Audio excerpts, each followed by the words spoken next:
Insert cringy hot mic moment here, right? Right? Is that what we should do? Oh no! Camera was on the whole time, huh? Wow, hello. Oh, how's everybody doing? How is everybody doing? What's happening? What do be happening? Let me know. Oh, it's a beautiful day in the neighborhood. Luke, break all the NDAs for us. 100% worth it. I am an oil prince. Says Bob. Oh man. Yeah, it's a good day. Obviously, I can't get into stuff under NDA. I am allowed to say that I am reviewing Starfield, so we will have a Starfield review out just like everybody else on the 31st. So I'm currently going through it. We're working on it. I'm allowed to say that. I cannot say anything else. So I'm sure you guys can respect it and understand. What I will say, just like everybody else, I was surprised because I've been pretty hard on Bethesda in the past. And so for them to reach out, I think is a pretty interesting show of good faith. And we'll see if it pays off on the 31st when the review drops. As for, yeah, exactly. It was weird. Todd Howard came to my house and we had breakfast. And no, not quite. So let's see. How does your friend that's reviewing it think of it? I don't even know. I don't know. I mean, everybody on the planet that has gotten a review code has said so on Twitter. It's just one of those things that happens every once in a while. Like, what was the other one? There was another game that came out. Oh God, I don't remember which one it was. It was from another big studio. And when it came out, people like lost their minds when they got review codes. They're like, oh my God, it actually happened. It actually happened. Was it, I think it was God of War Ragnarok, maybe? Review codes for that one. Because people were like, when I started trying to do YouTube back in 2018 or 2019, I had just played God of War. And so now to get to review it is like a dream come true. And this is kind of one of those moments. Like, I've never reviewed a Bethesda product before, so it's cool. So we'll see. Skill Up is blacklisted? Really? He didn't get anything? Why is he blacklisted? If anybody should be blacklisted, let's be completely honest, it's me. I don't understand how that happens.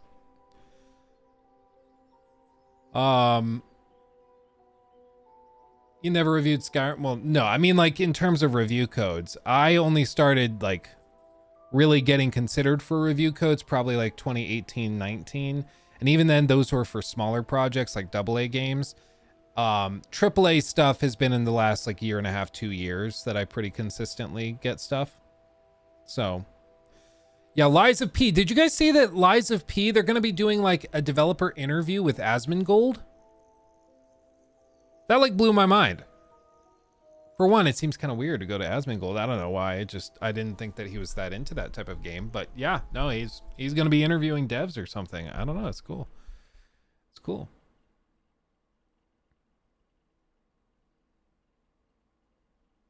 People got a ton of time for the God of War Ragnarok review, right?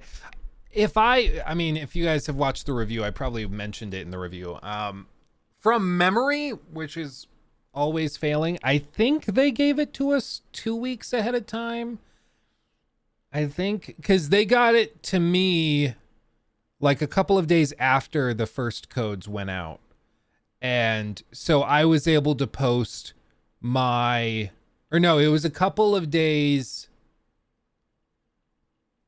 I think it was one day before the review embargo lifted, I think is what it was. But they had given everybody so much time that I was able to do an impressions video and then a full review still before launch because they had given it to us so far in advance. So if I recall correctly, that's how it worked. But yeah, whenever a studio gives you a lot of time with a game, it's always comforting because you don't have to rush. It usually means that they've polished it. So it'll be interesting.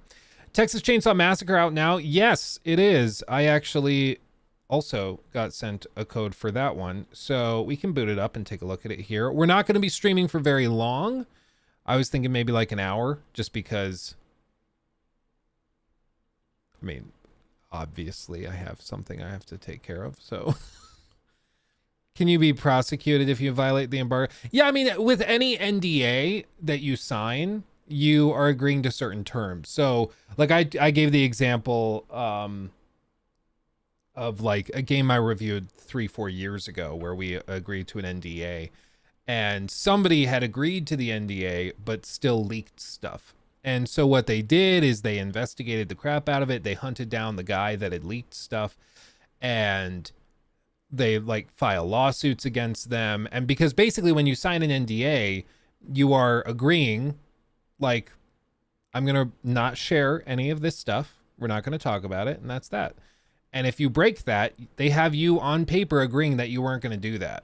And so anything they bring to court, if they're just like, listen, he cost us millions of dollars of marketing stuff, or he like, I don't know what they would say, but they would just go to the court and then be able to be like, hey, we need damages. And so they can straight up like ruin your life if you choose to do something like that. I mean, it's a full breach of contract. It's pretty crazy. So you just don't do it. You just don't do it. I can't, I'm not allowed to say anything about it. I can't say if I'm enjoying it. I can't say if it is like the second coming of God Howard. I cannot talk about it other than saying I'll have a review up. And no, I'm not talking to any other creators. I don't think we're allowed to do that, but I'm not going to find out by screwing around. So I'm not asking anybody else what their experience is or will be or has been. Like, you just don't do it. Can you say when you can say something? Yeah, just like everybody else has said online, review embargo lifts on the 31st. So that's when all those reviews will drop. YouTube just reminded me that I'm a standard moderator and have the power to mute people and delete messages. Incredible. You should release the speculation vid that you totally filmed before getting the review copy. It is funny, like, now that they've given it to everybody, like 2 weeks beforehand, everybody is going to be like swarmed with questions about it. And it's just, we have to just smile and nod. And you guys are mature and understand. So you guys can respect it. But there are some people, I'm sure, that are going to get swarmed in the worst ways possible. I don't know. I saw that, I think Juice Head, I almost said Juice World. That's somebody else. Juice Head is still posting videos about it. Surely he got a code too. So I don't know. That seems to create a bit of a conflict of interest. If you're making speculation videos while also like you have the game. He got it only today. Okay. Weird. I don't know. It's just weird. It creates a weird sort of like stasis where you don't know what you can do or what you can talk about. So yeah, watch out for spoilers. I haven't seen anything spoilerific like posted on social media. I haven't seen anything, so I don't think anybody's done anything yet, but I hope that stays that way, because people who spoil games, there is a special ring in hell for those types of people, because like it literally achieves nothing. It's like, you guys remember with Hogwarts Legacy, we were playing that, and we were streaming it, and there was that like subset faction of whatever insufferable types that were trying to get the game canceled, and they like came into our chat during a live stream, started spamming the N-word in chat to try and get the stream taken down, to get me demonetized, whatever. They started spamming the N-word in chat in all caps. And then they also started copying and pasting like spoilers for the end of the game. And like we had a 20-minute sub-only mode on at the time, if I remember correctly. So like they had to come into the stream, subscribe, sit there for 20 minutes, and then do that. Like, how lame is your life if you have that kind of time to just try to ruin something for other people? Like, it blows my mind. Like, how toxic. There's something wrong with you if that's the kind of thing that you do. I don't think that's even a controversial position. It's just you're pretty far down the rabbit hole if that's how you handle things. So yeah. I got canceled in chat one day for spoiling an old ass movie. Yeah, that it is it's a little messy with like older stuff. Cause like nowadays, if you make the joke about Darth Vader's Luke's father, I don't think anybody cares. But like, what's the cutoff? Is it 5 years? Is it 10 years? Like after 5 years, I feel like if you haven't seen a movie, you're probably like to blame. So like, I don't know. It's tricky though. It's tricky. Anyway, let's see this new Lies of P thing that they just posted at Gamescom. Let's look at this. I have not watched this yet. This just dropped.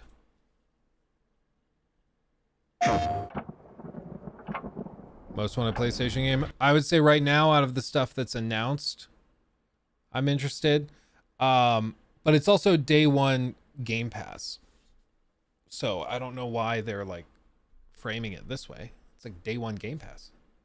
How many lies would you tell? How many enemies would you face? How many battles would you endure? Yeah, exactly. According to who? Yeah, Spider-Man 2 has been announced. Respectfully, I'm not sure.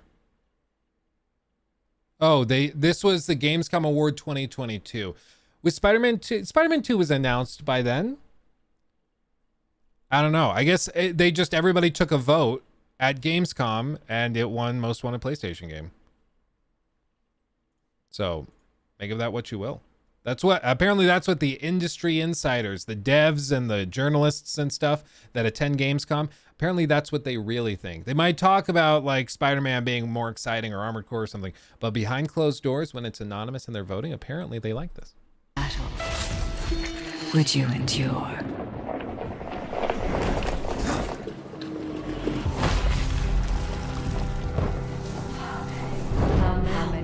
How many victories? How many failures? How many broken hearts? How many atrocities?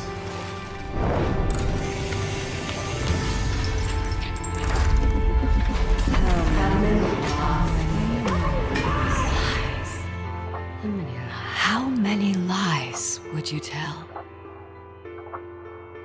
To be human. Oh man. Oh baby. I am actually low key. You ready? Low key hyped for that. Where's the wound? Let me put salt in it. No, it was really refreshing, honestly, to see a game that had a demo that was like very well done and well received. Like we've gotten a few games in a row that have had demos and it just really, really hurts I think the long-term success of it. Like Forspoken, if that game didn't have a demo, I think it would have been better off, frankly, because I think they chose for that demo the worst possible section, like to showcase what the game had to offer. They really screwed up with that demo. That was a huge blunder. But the Lies of P demo made me like actually really, really excited. Like I was pumped. Can I share anything about the AC Mirage discounted price, Luke? I'm not familiar. What do you mean discounted price? Do you mean the fact that it's priced at $50? I think we're all just assuming that's because it's just smaller in scope. It's not like a huge thing. Luke, are you going to talk about iShow Meets accident during live stream?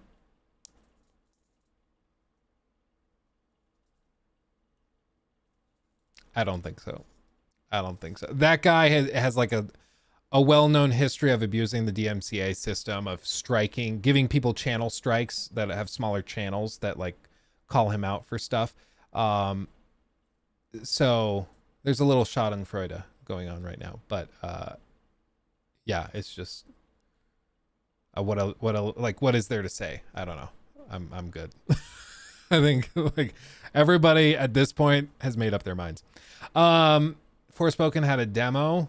Oh yeah. You have to be very confident in your game's current iteration or ignorant to release demos.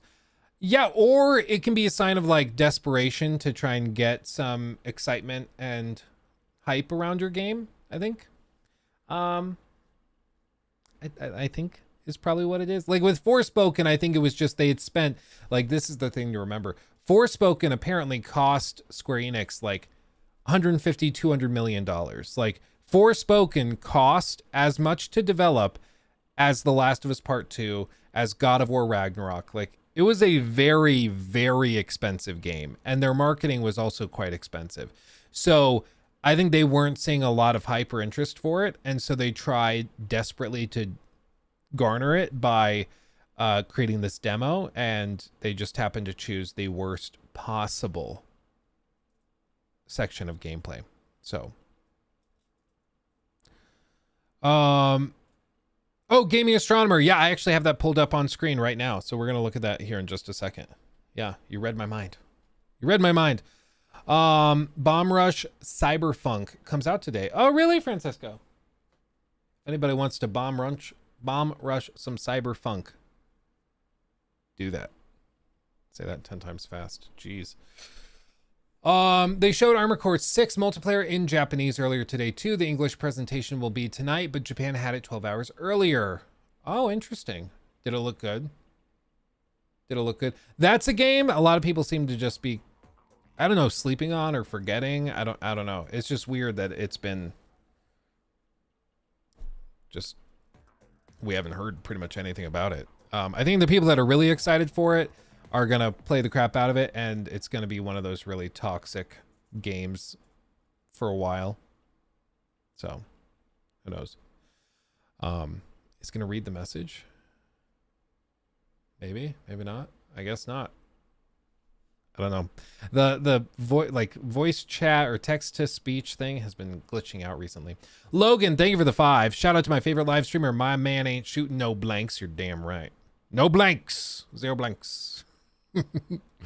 To be fair, I think the game doesn't look like it'd Logan be fun to Levesque watch. Donated $5 through Super Chat. Shout out to my favorite live streamer. Now it goes. My man ain't shooting no blanks. You're damn right. Thank you for that. I don't know why that was so delayed. Immortal Vavium system requirements are just out of this world.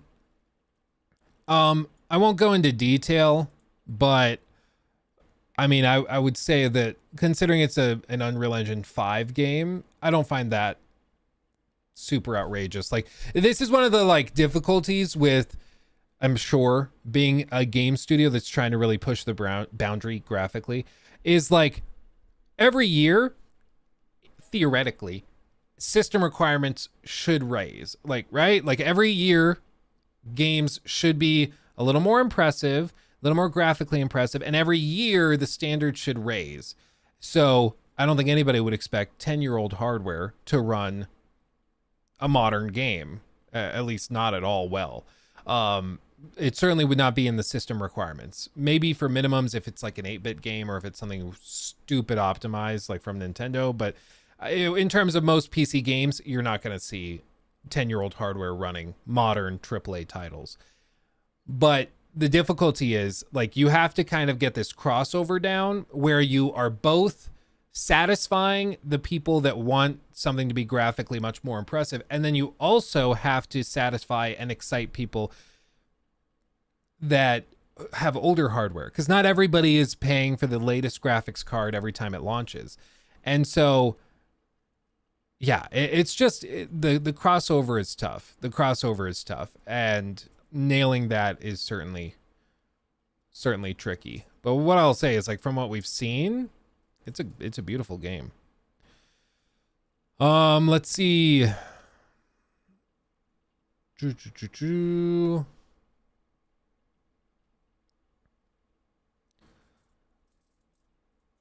Let's see, where was I?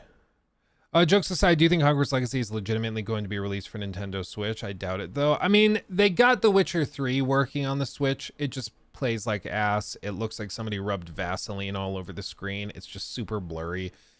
I would guess they can get it running. It's just not going to run well. You're going to walk up to doors, and that little spinning white circle to load the next area is going to take 15 seconds. Like, it'll work, I'm sure. It just will be far from the definitive place to play the game. But there are some people who are more casual gamers, and that's all they have. They don't have a PS5. They don't have an Xbox. They don't have a PC, certainly. So that's how they play games. And so for them, it's a no-brainer, I think. Hogwarts Legacy, I think, is going to be one of the most successful games in terms of units sold, probably of the last decade. I mean, it's going to be up there with the likes of Grand Theft Auto, Minecraft in terms of total units. The sheer number of people that have played it is ridiculous. They brought it to PS4 and Xbox One, and now they're also bringing it to the Switch. I mean, it's just, who knows what the final numbers are going to be like, but it's just printed them money. So I'm very excited to see what the next version, what Hogwarts Legacy 2 or whatever they call it, looks like, because just imagine this game, which was already a big budget game, cranked with like 2-3 times the budget. Like, what Warner Brothers wants is Warner Brothers wants this to be basically their GTA 6. Like, they just want to have huge Harry Potter universe games, and for them to all receive this level of excitement. And I think that they could pull it off.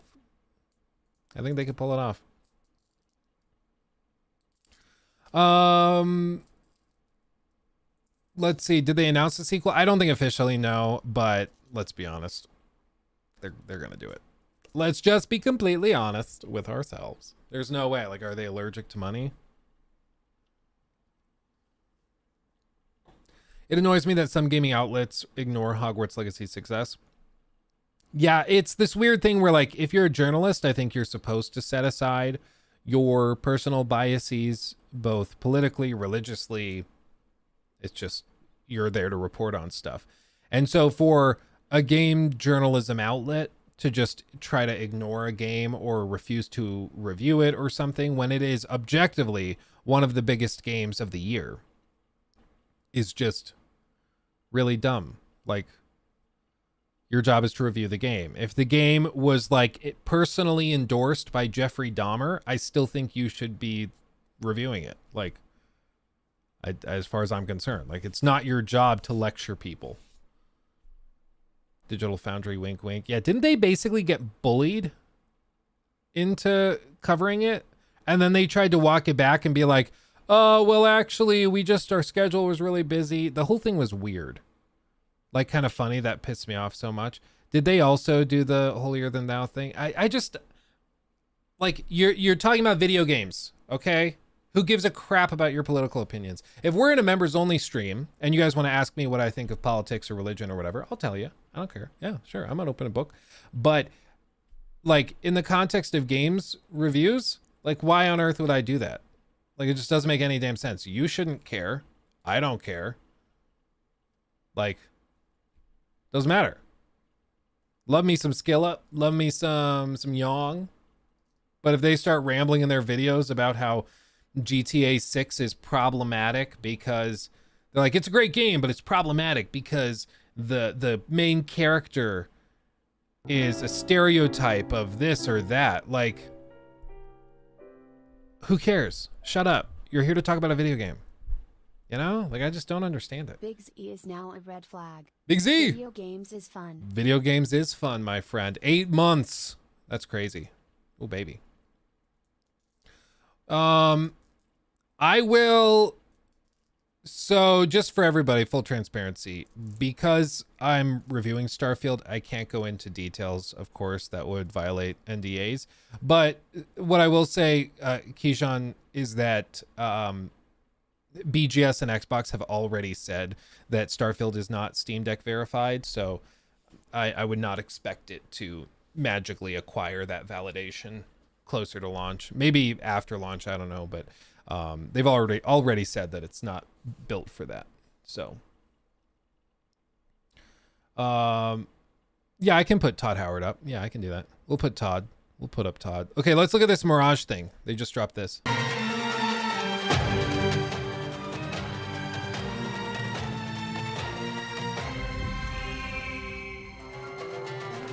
Wait, was he riding an ostrich? No, he's riding a horse and the ostriches are around. Okay, for a second I thought he was straight up riding an ostrich. I was like, are they that strong? I don't think they can do that. Are these emu? I can't even tell. What's the difference between an ostrich and an emu? They're kind of the same. At least they look the same.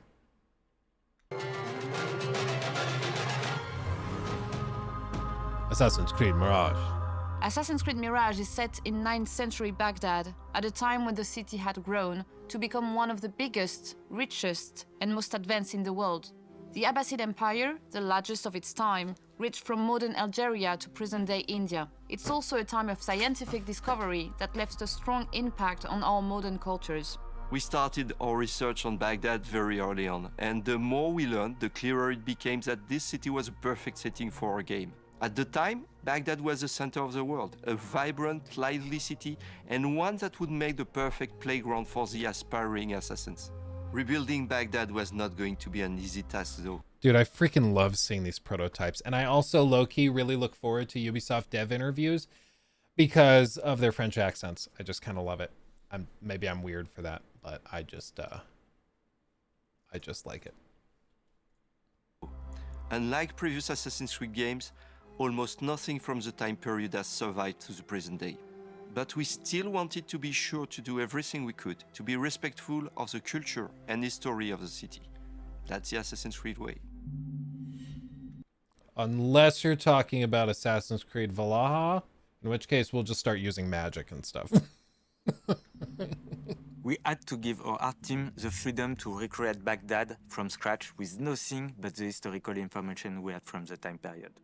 Like Guy Lestrange books, Baghdad during the Abbasid Caliphate, but also description by medieval travelers, archaeological findings from neighboring cities, and other buildings from the time that are still standing.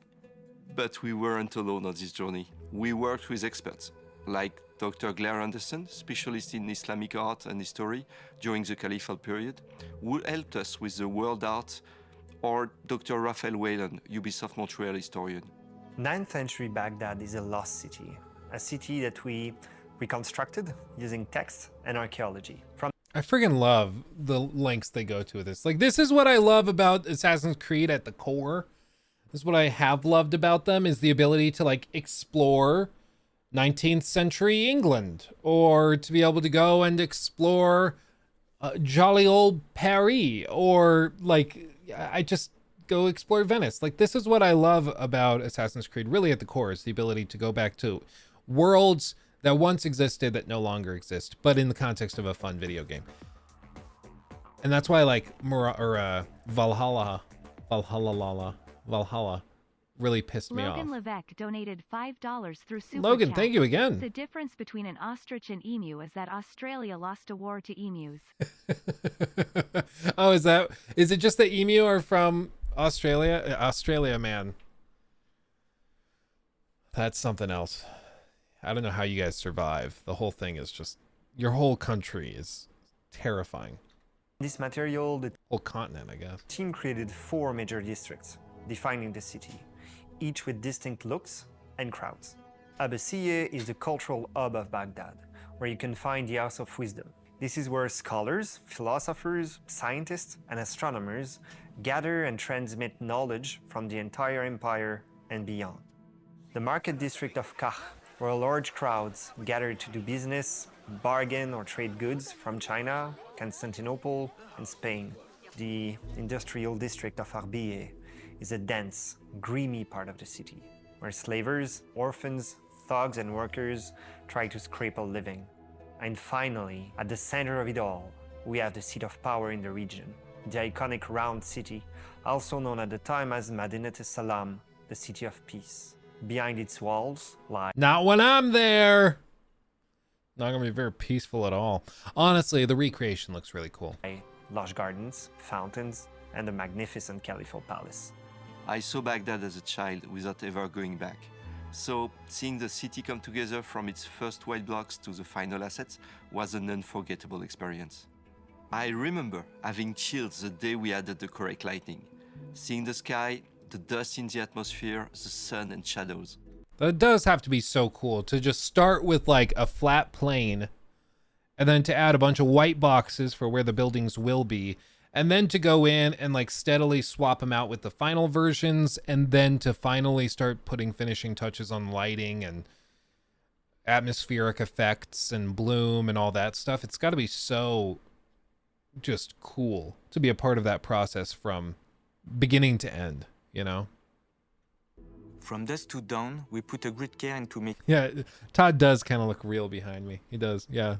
I'd like to think people that come into the stream for the first time walk in and just like see him standing there and are freaked out by it, and they're like, Luke, who's that? It's the same thing with like the people that see the skull and are like, Luke, is that a real skull? I'm like, yeah, that's grandma. For those of you that are not familiar, if you like, if anybody ever comes into the stream and asks about the skull, we play it super straight. It's not a joke. We just go, oh yeah, no, that's grandma. That's Grandma Sue. And we just move on. Like it's no big deal, okay? It's like it's a whole thing. It's a whole thing. It's a whole thing. Sorry, Omar, it's not gonna work. making each hour of the day Good feel try. distinct so we could really immerse players in the world. And if you pay attention, you can even hear the adhan, the Muslim call to prayer as you approach a mosque.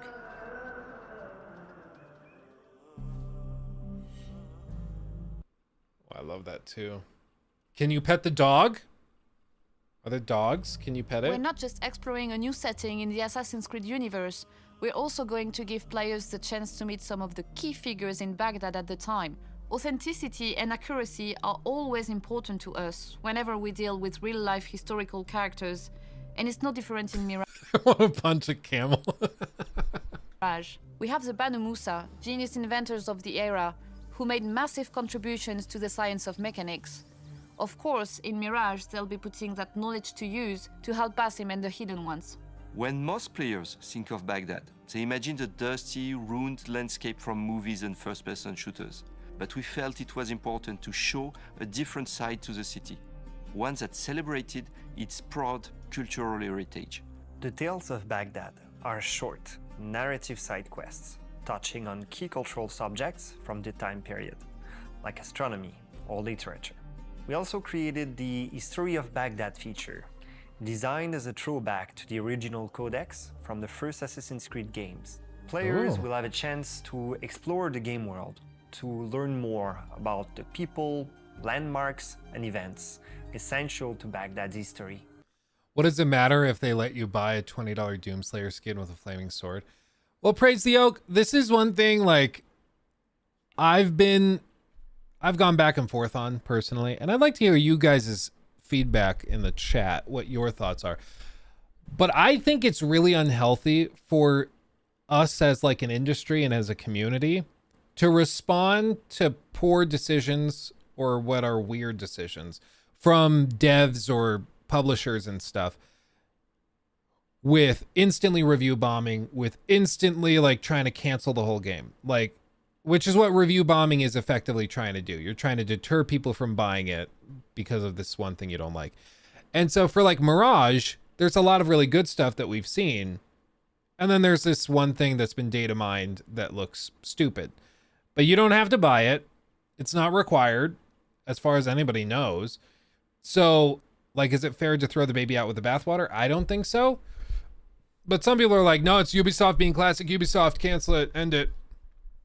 And I just don't think that's helpful. I'm not saying that's what you're saying, but I've seen people say, like, nobody should buy Mirage because they're putting microtransactions in a single-player game. I'm like, I don't think that that's necessarily the conclusion to reach. I don't think you should buy that thing. And frankly, if nobody buys it, they aren't going to bother spending all the time and money to put that into the game, create marketing stuff for it. I just don't think they'll bother anymore. The reason they do it is because people do buy it. There are people out there that do it. Same with like the XP boost. The XP boosts can harm the game. Like with Odyssey, I think the last quarter of the game really suffers because they balanced it off of the XP boost.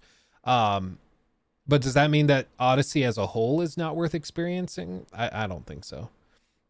I don't think that that follows. Like, I think you should voice your frustration. I think that you should probably mention that in your review of the game if you're doing it. But I don't think that like one thing you really don't like dismisses the entire game. I just think that that's non-productive, you know. So many people just finally support games that need change and innovation, but because of the blind buying, they never improve. Only more monetization. Yeah, that's why you gotta vote with your wallet and also voice your concerns and feedback. I mean, I know it might be like a surprise, but devs do read reviews on like Steam. They do look for feedback in Reddit, like subreddits and stuff. Todd Howard even mentioned, Mr. Todd, he even mentioned back, I think in an interview for Fallout 4 back in the day, he mentioned that he browses the subreddits for their games frequently. And so he does that to get like inspiration, look for ideas and things. So it's something that does happen. Abraham is now a red flag. Rohan, welcome, my friend. Glad to have you. Thank you so much. Are some people not allowed to say they got Starfield review codes? Sometimes games will, like NDAs and stuff will say you cannot disclose anything if that's like super secretive. I don't know for a fact, I didn't review Hi-Fi Rush at launch. But like for games that shadow drop or are like a super big deal, they probably make you say you can't say anything at all. But for Starfield, we are allowed to say that we're reviewing it, which is why everybody's been disclosing it. We just can't go into detail or say anything about it from there. So, yeah.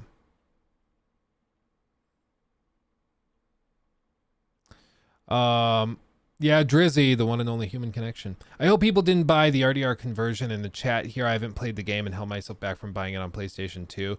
Yeah, I hope people didn't buy it either. But the frustration is that a lot of people did the thing where they're like, well, if I buy it, it's not a big deal so long as everybody else didn't.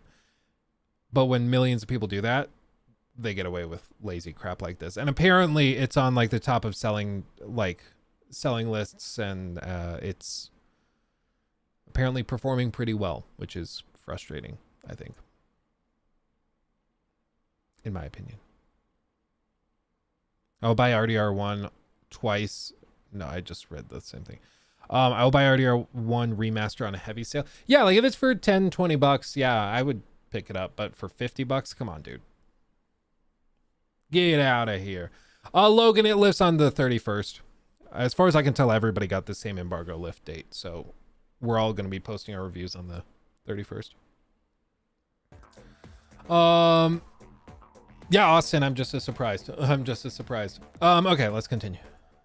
It felt important to share the historical knowledge that went into the making of the game and to accompany the player in their discovery of the city. We crafted the content with historians and local experts to help tackle some common cliches about the region and its culture.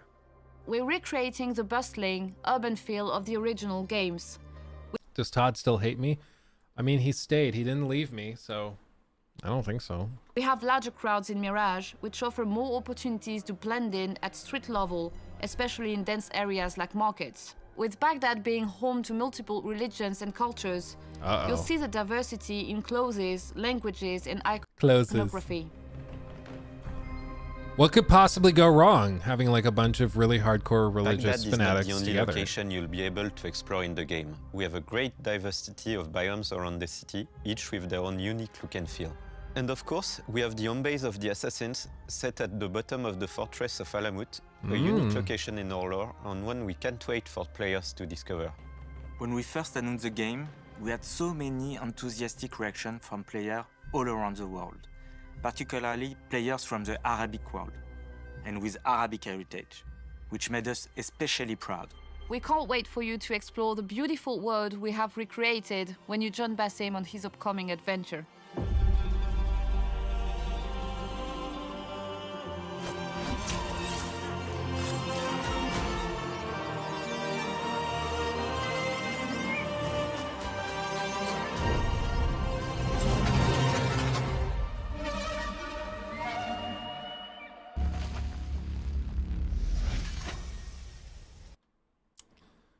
I'm excited. They've been very transparent. They've shown a lot. I think there's like a couple of little things that we're all hoping to see that we just don't know about yet. But like in terms of the minutia of questing, of mission design, so I'm interested in all of that. But time will tell. Time will tell. No, not yet, Rocky. I've been kind of head down. I've been busy. Did they say if combat is animation matching like in Black Flag or not? No, so they've tried to be clear with it. This is built in the same tool set as Valhalla. It's because again, it was originally conceptualized as a DLC for a few weeks or months, and then it was converted into a full-fledged game. But it's the same tool set as Valhalla, so don't expect it to feel that different in terms of combat. They've removed a lot of stuff, kind of like trying to force you into stealth options and stealth tactics, but it's not gonna be like a full pivot in combat systems or anything.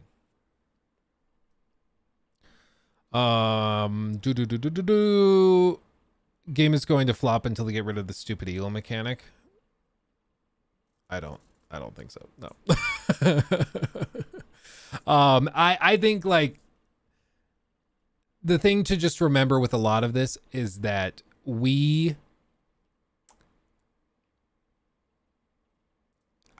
seeing again like a DLC that was converted to a full game from Valhalla's toolset. We're not seeing the next generation of Assassin's Creed, which you would think we'd be seeing after 3 years of nothing, or I guess seasonal updates for Valhalla, but like not really a big update or upgrade. So like you would think this would be the next generation upgrade to the franchise, but it's not. It's smaller in scope. They're using the same tool set. They're gonna like try to shift the scope a little bit, but it's not that full. Oh God, here's like the jump from Syndicate to Origins, right? It's not that same thing, or the jump to Unity from Rogue, or I guess Rogue came out at the same time. So like Unity from Black Flag. Marius is now a red flag. Did you see the new trailer for the newest Yakuza game? Game looks sick, like a dragon. Gaiden. Yeah, I do think it looks pretty good. I'm hoping to do a collaboration with the one and only Mutahar from Some Ordinary Gamers talking about that. I think that would be a good time. Because he's a big fan of Yakuza, and I'd love to work with him on that. And we've been chatting a little bit about it. I think we're going to try to line it up when it comes a little bit closer to when marketing like ticks up for that. By the way, 500 plus people in here. Yes, like the stream. Otherwise, RS Nos will come and slap me. I don't know. Make Todd happy. Tickle his tummy with a thumbs up. Tickle, tickle, tickle. So silly, Todd. You're so silly. Tickle, tickle. I'm sorry. I just did what I just did. Let's move on. David Jaffe said that he expects 2024 to be a graveyard for games as a service. Capcom, for example, is still trying to push Exoprimal, yet the game is basically dead. Hopefully, I mean, the video that'll go up tomorrow is a return to Shadow of War. It's something I've wanted to do for a long time, and I finally got around to it. But like Shadow of War, the thing to remember is like back in 2017, which at this point was 6 years ago, which is insane to think about. But in 2016, like there was a flood of these games as a service, specifically with loot boxes. You guys remember when all of these games had loot boxes? Now they all have battle passes. That's the new thing with like $20 cosmetics, like Diablo 4, Fortnite. All of them use that same system because people are acclimated to it, and it's less gacha in terms of design, which also upsets people less. But in 2017, we threw such a fit over that monetization that those companies largely stopped doing it. And the fit wasn't just being vocal or downvoting games. It was also in like actual responses with litigators. You guys remember the whole thing with Battlefront 2 where Disney had to step in and be like, EA, the hell are you doing? Like, they're talking about getting like Congress involved over this. Are you kidding me? We gave you the rights to Star Wars and this is what you do? Like, it got a reaction, and it was in large press media. It was in like the Wall Street Journal and New York Times. Everybody was talking about it. And nowadays, you know, everybody's conditioned to the games as a service, battle pass stuff with $20, you know, skins and stuff. So everybody's become conditioned to it. But I think what could actually get something to change is if they, like, again, if people just stop buying into it. If people stopped paying $20 for the season pass and then $20 for a skin here and there and then $30 for this pack of stuff, and then you got to get the in-game currency, which is another $15. If they just stopped doing that, the devs would have to figure something else out. They just would. And I think some of these companies have tried to do this, like Exoprimal's an example. I thought the game was fine, but I thought it really was lacking in variability. After you played the game for like an hour, you've seen everything it has to offer pretty much. Of course, there's upgrades and things like that and improvements you can make to your mechs, but in large part, you've seen everything the game has to offer after an hour. Yeah, NFTs is the next thing, baby. Yeah, I mean, I think we're probably still getting a game or two that have NFTs. Dr. Disrespect's game is built around NFTs, so we'll see if that ever sees the light of day. I think that at this point, those will just be mocked into oblivion. But over time, there always has come along a new generation, a new pricing model, a shift in design, and also just simply players get bored.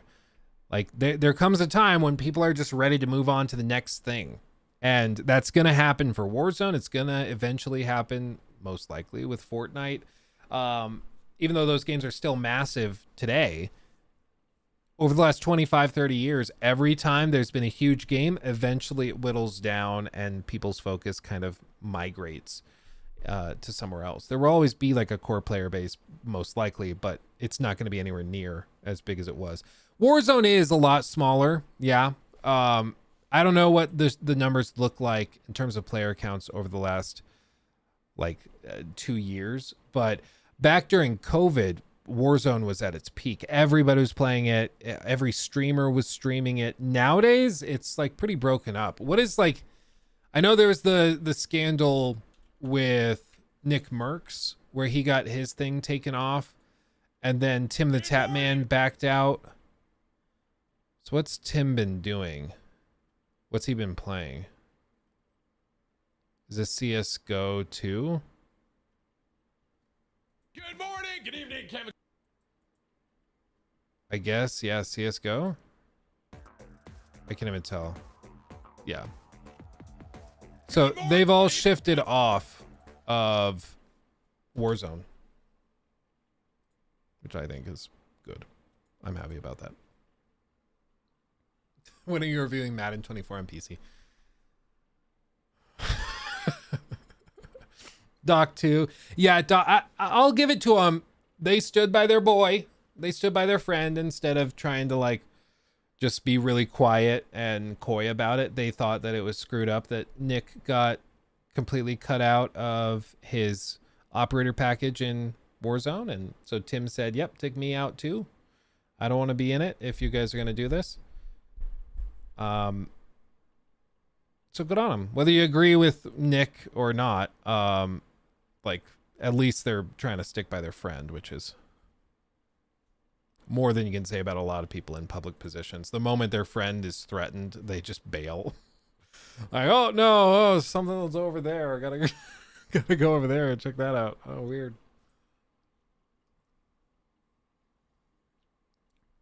Yeah, Unreal Engine 5 is super heavy. Yeah. Think those graphics just happen? Nah, bruh. Nah, bruh. In the age of XQC, be Tim.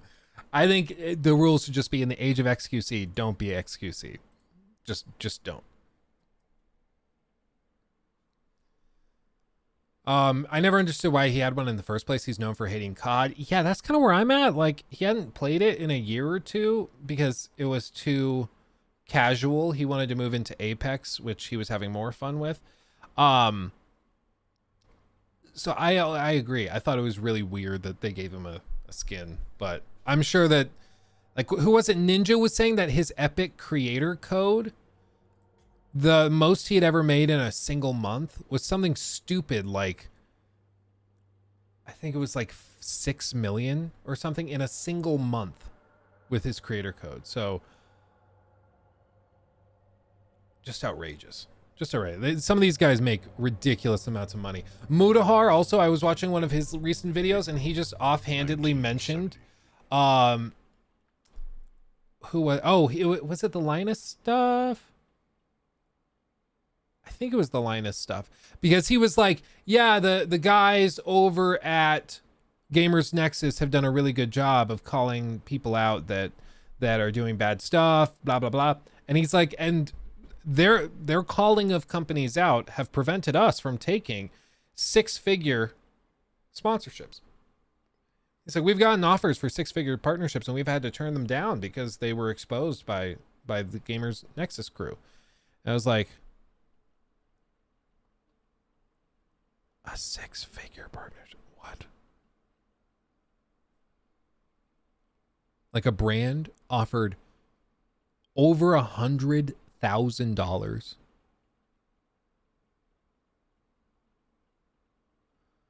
Like I've told you guys, when I'm a millionaire, I'll tell you, I think you have a right to know.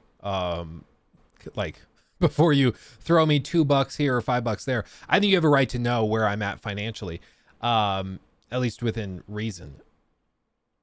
The idea of like $100,000 sponsorship is so insane to me. But, and like for somebody to just casually throw that out, like, you know, they're doing pretty well if they're like, yeah, I got an offer for like $100,000 sponsorship. I had to turn it down though, because like, Jesus. Yeah, you'll know because we have a Rolex. I honestly, at this point, I don't think Rolex. I think if I ever do it, which frankly, I think I would have such bad buyer's remorse and guilt over getting a nice watch that I would return it and I would chicken out. But if I ever did it, I think at this point I'd go Omega. I get that same watch that Todd has. Todd has a really nice Omega Moon whatever that's really, really sexy, and it also holds its value way, way better. So yeah, the massive influx of Legos would be the tell. Yeah, exactly. Am I even close? No, at this point, like, I still have student loans. Like, I sold my car to help pay off student loans and pay for health insurance. Health insurance where I'm at, for me to pay for health insurance for my whole family, for my wife and then my 2 boys, is $1,000 a month. It's like $1,084 or something a month. So I have to spend over $1,000 every single month just on health insurance. It hurts. Like, it really hurts. So when I see people my age that are like driving the fancy cars and stuff, I'm like, that's nice. Just wait. Just wait. just wait. Yeah, and then I also pay, I like, if I paid my minimums on my student loans, I would not like get out of them until I'm like 85 or something. So I pay also like $1,500 a month just towards student loans. So like any extra fun money that I make pretty much gets thrown right into like health insurance and paying down student loans. One day those will all be gone and then I'll be able to have fun again, I guess. But yeah, it's all just a mess. Anyway, this just dropped today. This is brand new. I have never seen this before. I've never tried it. I've never booted it up. So let's just play. Quick match. Victims, family, both. I guess both? You're part of the family now. It's up to you to secure the property and stop victims from escaping. The family's way of life depends on it. Keep all doors locked and make sure all exits are closed, trapped, or guarded. Make sure to monitor crucial pieces of equipment like generators, fuse box, and the water valve pump. The status of these items play a huge role in whether or not victims will have an easy path to escape. Okay. Make sure to collect blood from drainage buckets scattered around the map, or by attacking victims directly. Feed Makes this sense. newly acquired blood to Grandpa to make him stronger and more effective. The stronger he is, the more powerful his sonar ability will become. Pretty soon he'll be finding and highlighting victims for the whole family to see. Feed Grandpa enough, and he'll give the family new abilities that can be used for the rest of the match. Okay, we gotta take care of Grandpa. Remember, Grandpa is the best killer that ever was. Yeah, he is.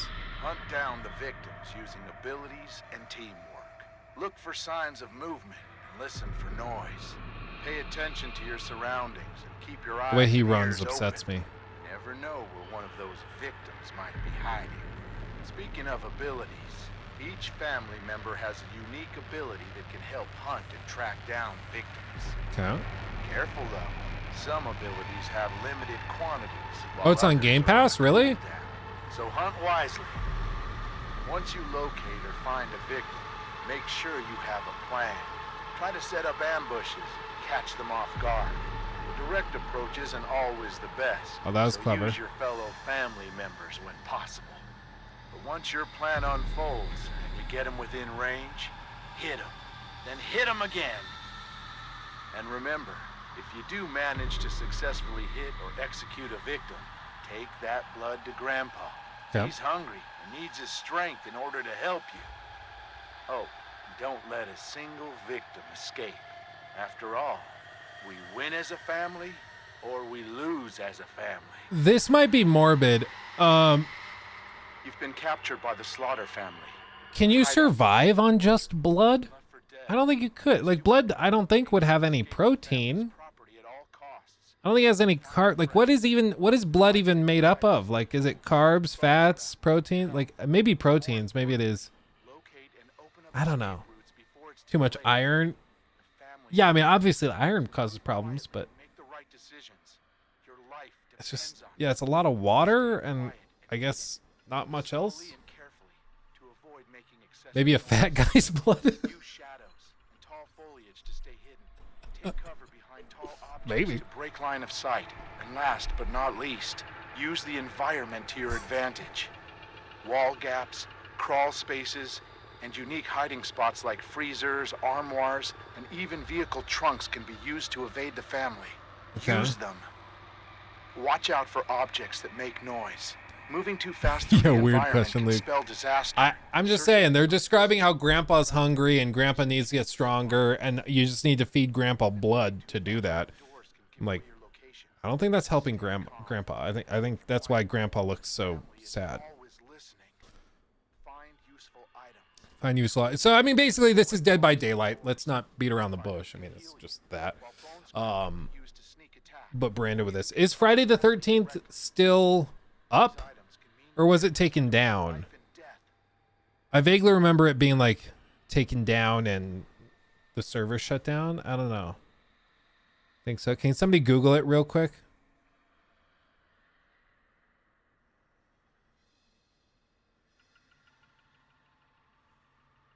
It's not down until December 31st. I think it's probably a licensing issue. Because I think they probably signed paperwork to say that they have the rights to use the Friday the 13th franchise info, whatever, for a set period of time, and that period of time is ending. Just like GTA and Mafia 2. It's a common thing with Mafia 2. Mafia 2 had a bunch of licensed music that was really, really good, but they had to come in and change it. Or like Mafia 3 is maybe the better example, because Mafia 3 had like Elvis songs. They had all sorts of really good music in it.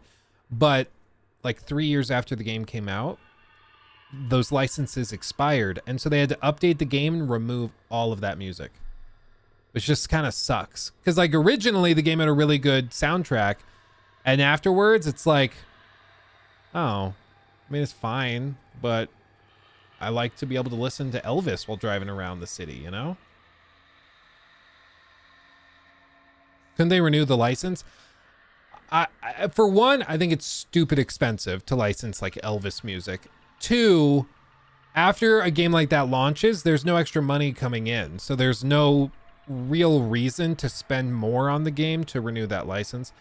And three, I think the license holder can just tell you no. Like, if the Friday the 13th owners of the IP want to give the rights to another studio to make a different game, and they don't want to have both of these out at the same time, they can just not renew your contract with them even if you wanted to pay the extra money, which I doubt Friday the 13th was making very much money for them.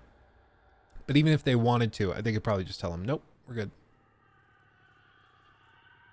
Using licensed products, specifically timed license stuff, that's what pisses me off. Is it's like you knew that 2 years after this came out, you were gonna not have the license anymore, and so like you still signed it. That just pisses me off.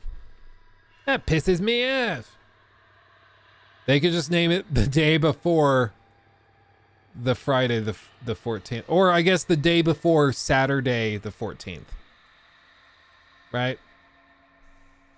That could work.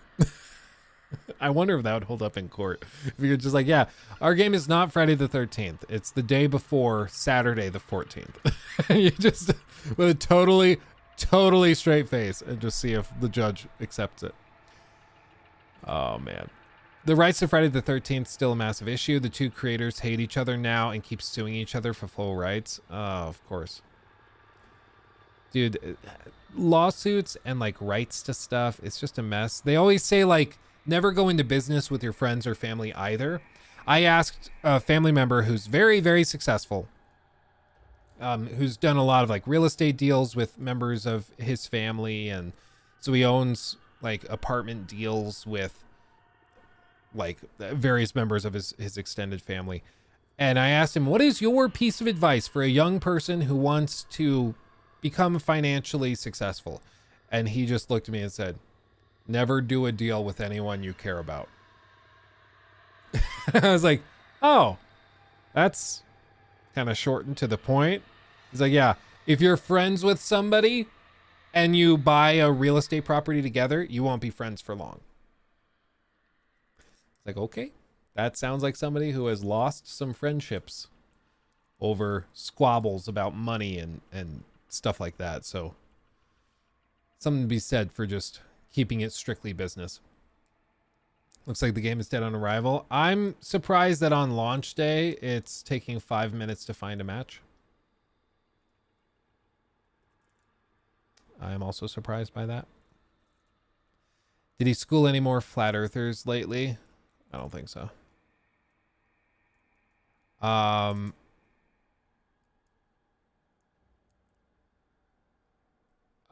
yes, I am reviewing Starfield, yes. I hate when Netflix forced Dead by Daylight to pull the Stranger Things chapter, even though the previously gave them the rights. Yeah, all of those timed exclusive rights things are so dumb. They're so dumb. Yeah, it could be a server issue. I don't know what player counts are like right now.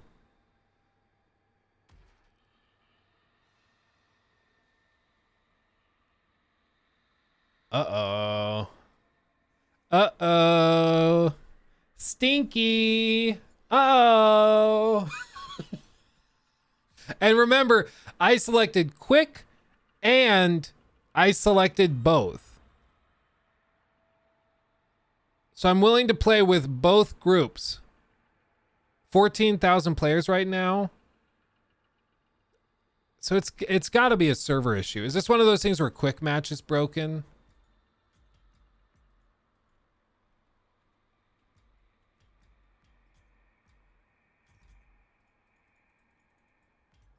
Yeah, it's just like glitching out. Okay, well, not off to a not off to a great start. $40, but you guys said it was on Game Pass.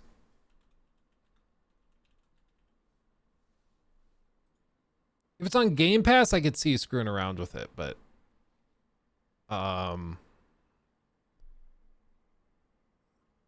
did they seriously give it a 9? Perhaps as an ode to the horror movie genre itself, the Texas Chainsaw Massacre starts out with all the same joy and promise of a group of friends preparing for a weekend at a cabin in the woods, before things quickly take a turn for the worse. While I definitely enjoyed plenty of my 20 hours with this novel take on the asymmetrical multiplayer genre, where 3 powerful murderers hunt down a team of 4 elusive teens, getting started I do like having wasn't more as killers. smooth as it is in similar games, and there's less to do than expected once you're up and running. Between that and some seriously frustrating technical issues, there was definitely a chloroform doused wet blanket over the whole thing.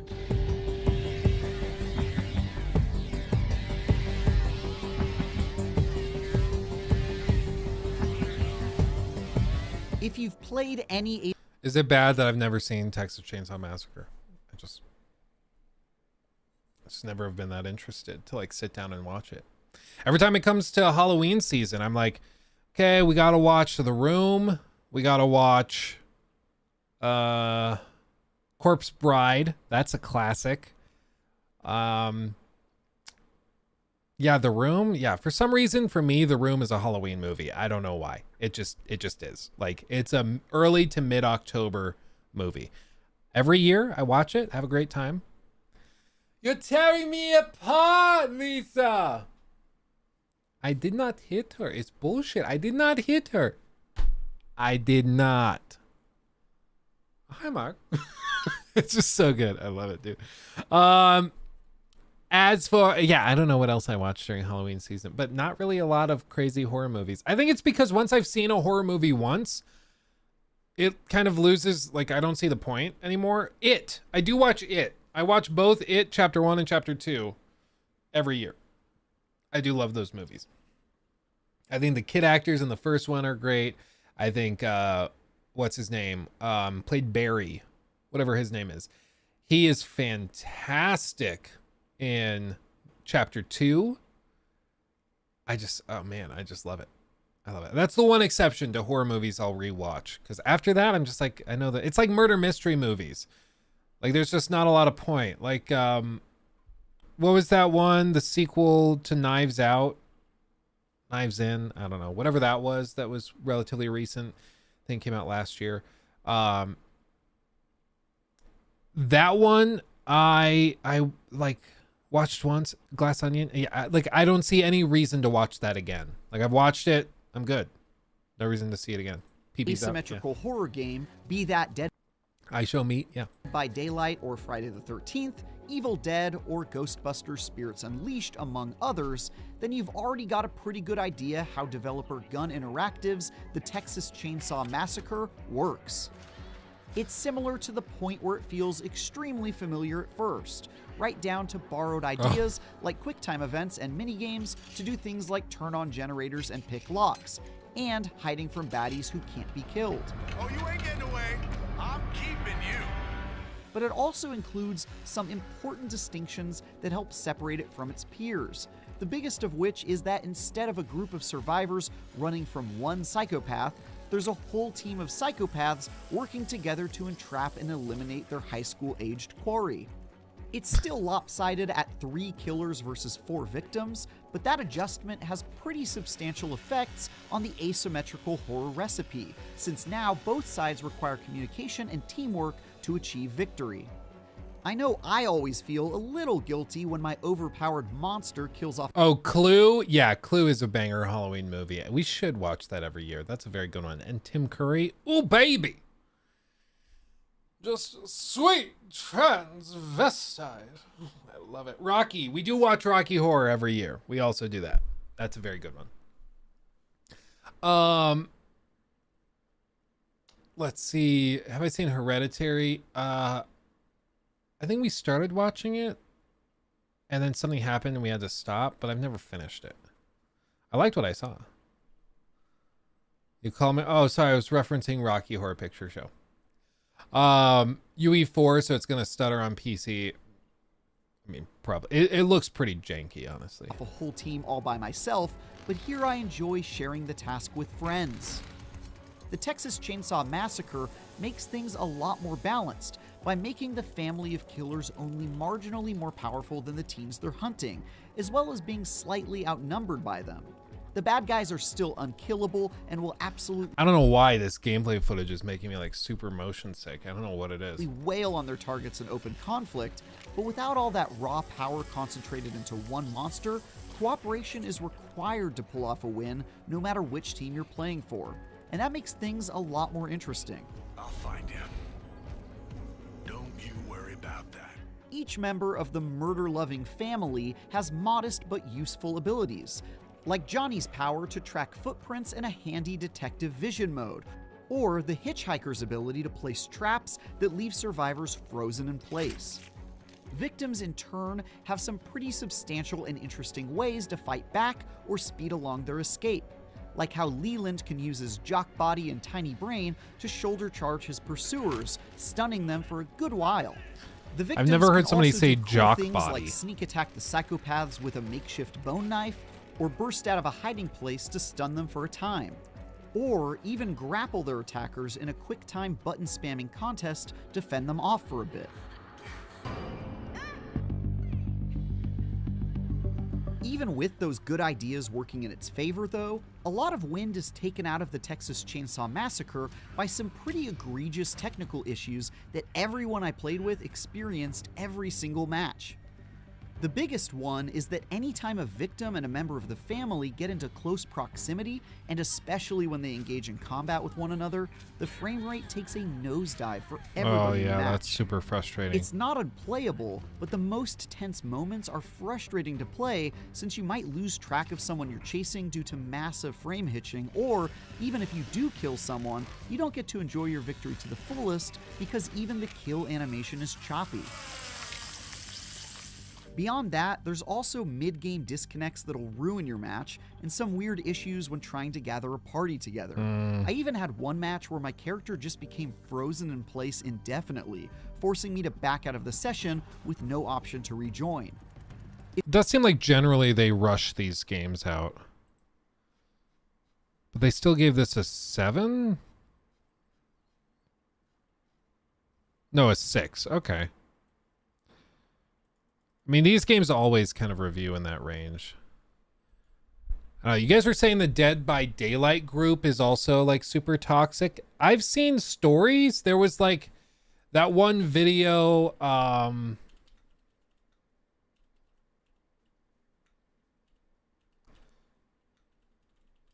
It was like on the most toxic Dead by Daylight streamer.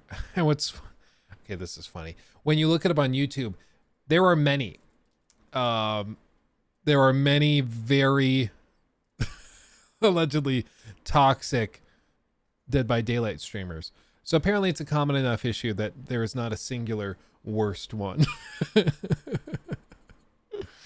How are we ignoring GameSpot gave it a 9? Really? Massacre GameSpot.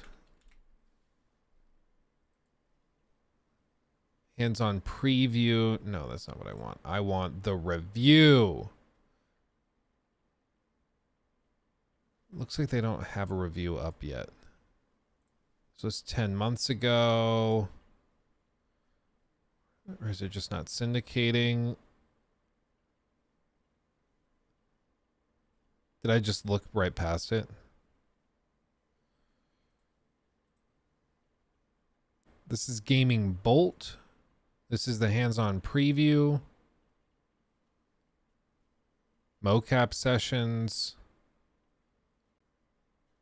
They did a preview, but this is 10 months old. Oh, you're talking about Gaming Bolt, not GameSpot. Did I just misread it? Okay, my bad.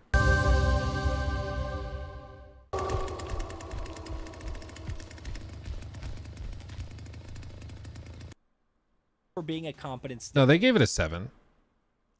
Like, it seems like to me when it's patched and it's working, it might be a fun game to play with your friends. But my problem with these games is that when their last game was taken off store shelves and is being shut down on the 31st of December because the license ran out, to see them now doing another licensed game, which is probably going to have its license run out and then be struck from stores and stuff, it's really hard for me to want to spend $40 on it to play only to eventually lose access. Like, you're paying $40 to rent a game for a couple of years, probably to rent like a mediocre game, you know?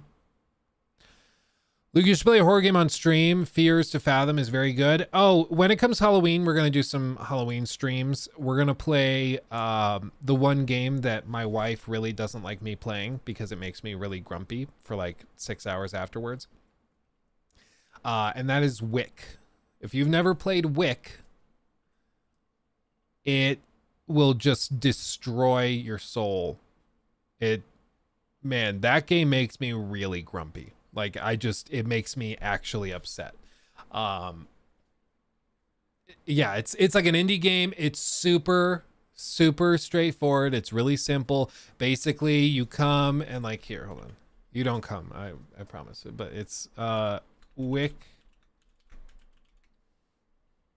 the game. Most people have not heard of it. Markiplier played it 7 years ago. But it's a really straightforward game where oh my god. It does this every once in a while where, like, Chrome is just glitched out. Yeah, see, now it's fine.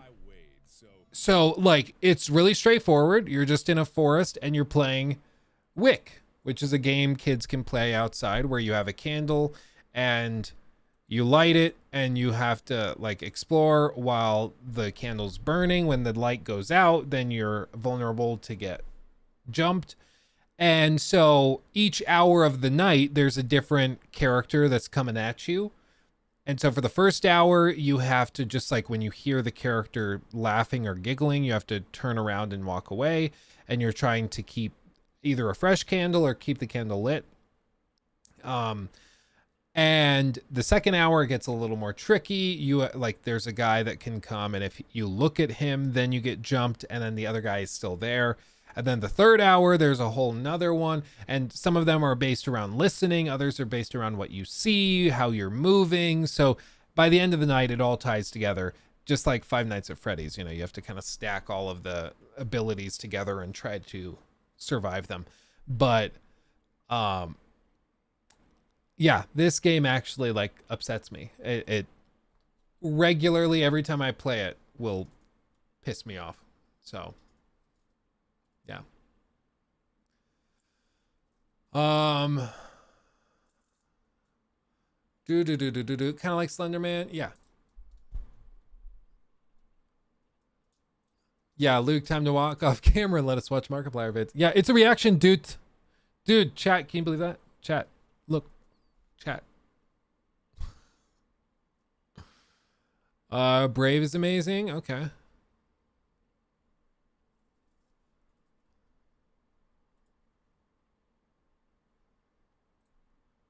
Do the worm, Luke? Oh, I'll do it. Next time we debate somebody, I'll do the worm. Yeah. Because, I mean, it worked so well for XQC. Seems like a no-brainer. What's the font I use on my thumbnails? It is Montserrat. So it's like Montserat,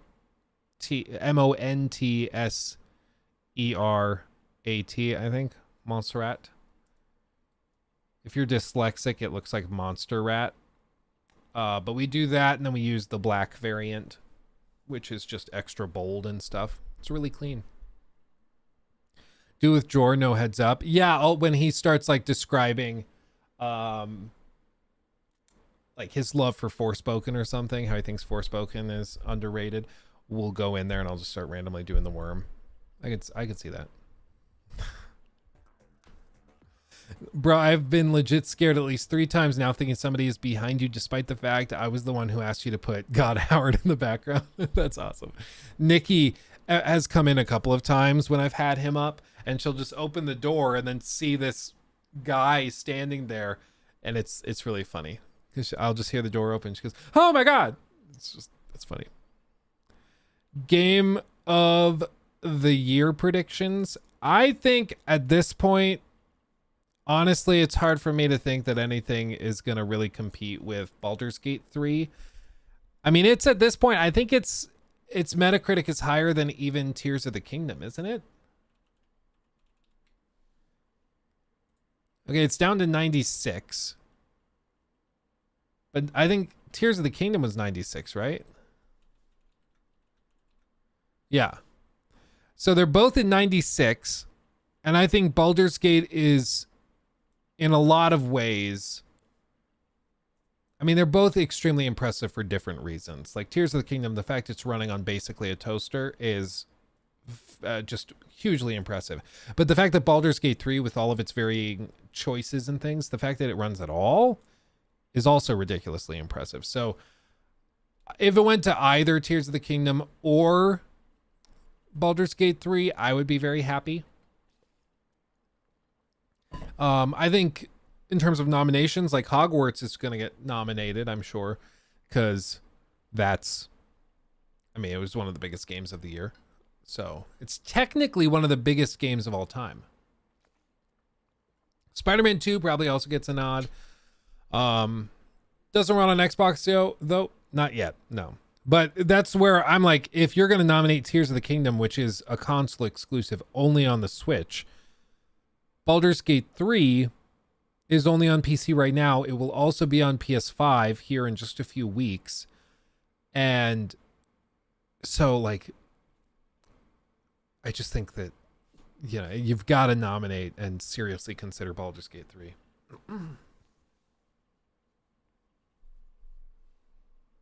I also thought that was a game code initially. You're not alone. Vimmer, I also thought that too. RE4 remake, I think it's good. I don't think it gets nominated, honestly. There's just too much else going on. It's a very good year for gaming. There's a lot of really good stuff, but I just don't think RE4 remake is, because it's a remake especially, I just don't think it's enough to like shoulder out a game like Tears of the Kingdom or probably Spider-Man 2. Game of the Year should and always be on multiple platforms. I think you will just end up disqualifying a lot of the best games. Like, whether you look at something like The Last of Us or God of War, all of those. Even like Red Dead 2 wouldn't be considered for Game of the Year by that standard because it didn't launch on PC. It launched on consoles and then they brought it to PC later. Armored Core 6 might be good. I think Armored Core 6 is going to be like, I think it's going to be beloved by the people that are currently very hyped for it. But my hope personally was that Armored Core would be the game that gets people that are more casual on mech games or have never played a mech game. I was hoping it would come along and like win people over to play mech games for the first time, and I just see very, very little interest in it. It's not a diss on Armored Core, it's more a diss on the marketing of it. Like, I just haven't really seen the game hardly anywhere. I don't really see anybody talking about it, even though it's a week out.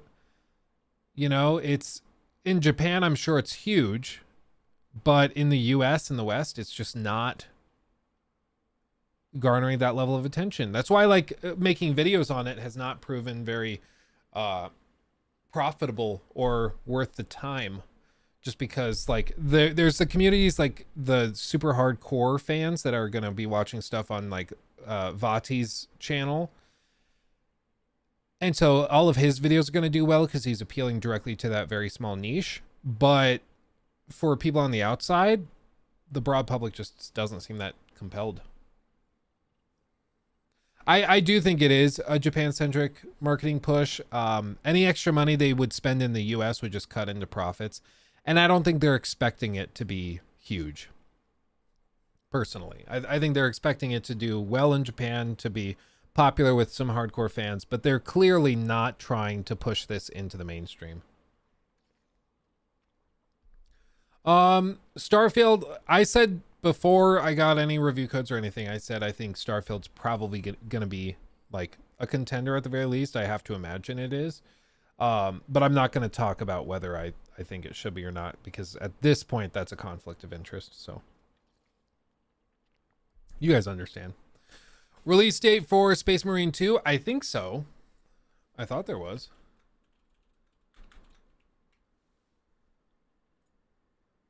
Is it still just 2023? Yeah, I guess it is.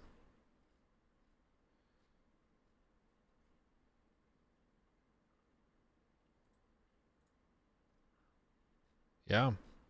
Weird. I'll send an email to my contact at Focus and see if there's any info. Because it just says this winter, so I guess we'll see. It looks good though. I'm very excited. It's being made by Saber. And Saber are the guys. They did Teardown, Evil Dead the game, SnowRunner. I thought I recognized them more. Becoming recently released. What else have they done? Is this really it? I could have sworn I knew them from more stuff. A Quiet Place, the game is upcoming. Okay.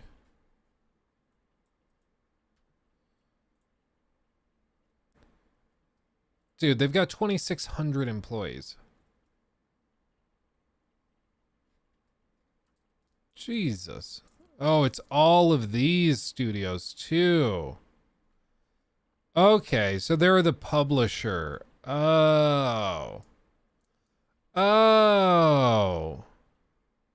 But they're saying that, I guess they're publishers and developers. I don't know. Okay.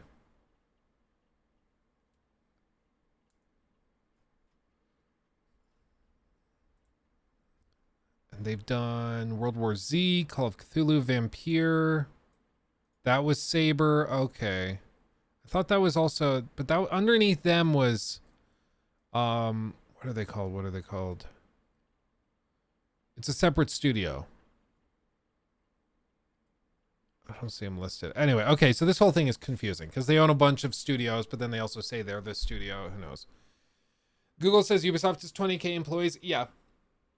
Ubisoft is huge.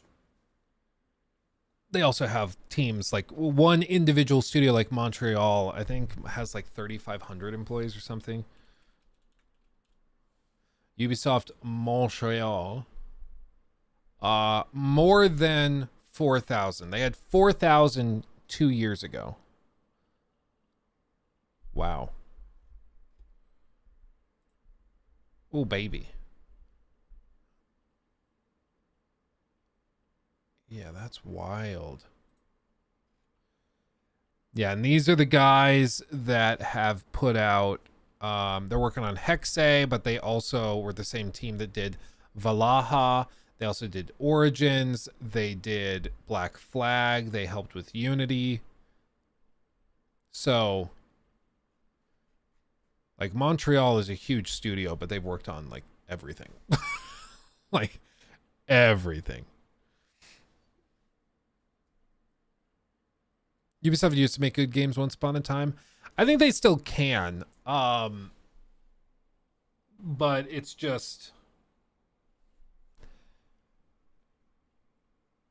I don't know. They went through a period for like 5 years where they just did really weird, stupid stuff consistently. And then they lost their way. They kind of forgot how to make games, apparently. And now they're trying to get back on the horse. And so hopefully they figure it out. How do I feel about Avatar? I am optimistic. Avatar seems much less compelling to me than Star Wars Outlaws does, coming from the same team probably the next year. So I'm suspicious because it's been delayed like a year, and I don't know. I think it's going to be graphically impressive, hopefully. But to me, it is really weird that they have still like not given anybody hands-on time. We still don't really know too much about it. The whole thing is just confusing. Will there be a sequel to Ragnarok or a new God of War game at all? Yeah, apparently they're already working on it. So yeah, apparently they're already working on it. There was a job listing. I think they talked about this yesterday. But there was a job listing posted that specifically asked for, I think it was a combat designer that had to be familiar with God of War 2018 and God of War Ragnarok, which seemingly implies that they'll be working on whatever God of War game comes after that. So it seems that they're working on something. Whether I don't think, correct me if I'm wrong, guys, now I'm doubting myself. Did they ever say if that Ragnarok was the last game in the Norse setting? I think they did. I think they said that was the last Norse game. They did? Okay. So whatever they do next, we'll see. I mean, I really personally hope that they go to Egypt. I think that is such a slam dunk. But maybe it's such a slam dunk that everybody's expecting it, so they're not going to do it. Like Assassin's Creed with going to Japan. Everybody expects it, so they just don't. But what we do know is that Cory Barlog, the game's director for 2018 and then the creative director for Ragnarok, he said that for the first like year or two of the development of God of War 2018, he was expecting it to be set in Egypt. He was just mentally thinking, oh, it's going to be in Egypt. That's what we're doing, because it's so obvious that we go to Egypt. And then they decided to pivot and go to the Norse setting. So we'll see what they do. I really hope it's Egypt, but we'll see. Oh, man, can you imagine? Oh, man, I don't even want to think about it, because if it doesn't happen, I'll be so disappointed. So I'm just not going to think about it. Speaking of Ragnarok, does anybody want a copy? Does anybody out there have like a PS5 and doesn't own Ragnarok?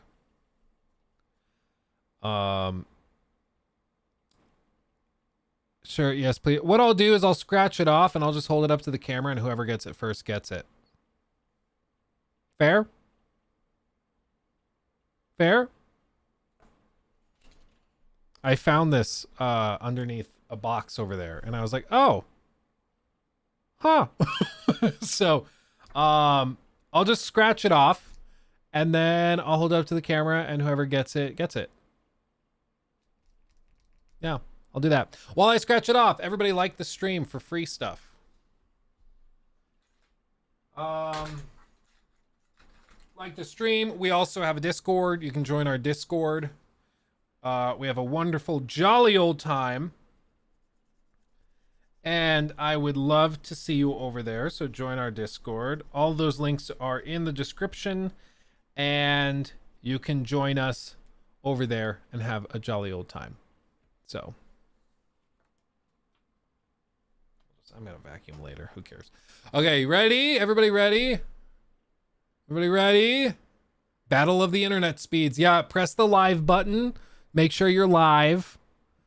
I feel bad for people that are like 10 minutes behind this and don't realize that they're not watching live, because they're going to like, they're not going to realize, and so they're going to be frantically doing it. Then it happened 20 minutes ago. Okay, so I'm going to just flip it over and you guys can take a look-see, get it set. Again, all I ask, like on the stream. I don't know. Here we go. Okay, it's going to be really, really fast. Here we go. 3, 2, 1. Whoosh. The code is 5, 5, 6, P, K, A, N, Q, E, G, Q, 4.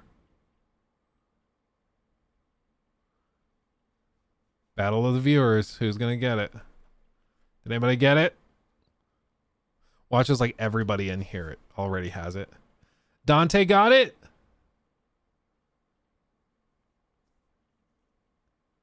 Oh no, or did Kanishk? Who got it? Who got it? Fred got it? I don't think anybody could have, like, I think only one person could get it. I'm pretty sure. It's still circling? Oh god. Oh no, so it's processing. It's processing. I don't know, man. Didn't get it. It failed. Jake says he got it. I don't know, man. It got me. Okay. Well, whoever actually got it, congratulations. Whoever actually got it. Just a little thank you to everybody for watching, for hanging out. And as times go by, you know, a lot of these studios send me stuff. What if no one got it? Then somebody in the VOD will get it. It'll work. But they will like send collector's editions. They'll send stuff like that which have like digital codes like that I don't need. So we'll just casually give them away on stream, because why not? Whoever gets it gets it. So I redeemed it on my Xbox 360. It didn't work somehow. I don't know why. Anyway, I am going to get back to what I'm sure you can figure out. So I'm gonna go jump on that. Like I said, we're doing a smaller, shorter stream today, just so I can spend more time doing that. So I want to say thank you to everybody for hanging out with me, for chilling. Congratulations to whoever got the game. Hope you have fun with it. It's a really good time. And yeah, much love. Me and Todd are gonna hang out for a little bit. Much love, everybody. Stay safe, like the stream, and brush your teeth. I don't know. Much love, everybody. I'll see you in the next one. Hugs and kisses. Bye-bye.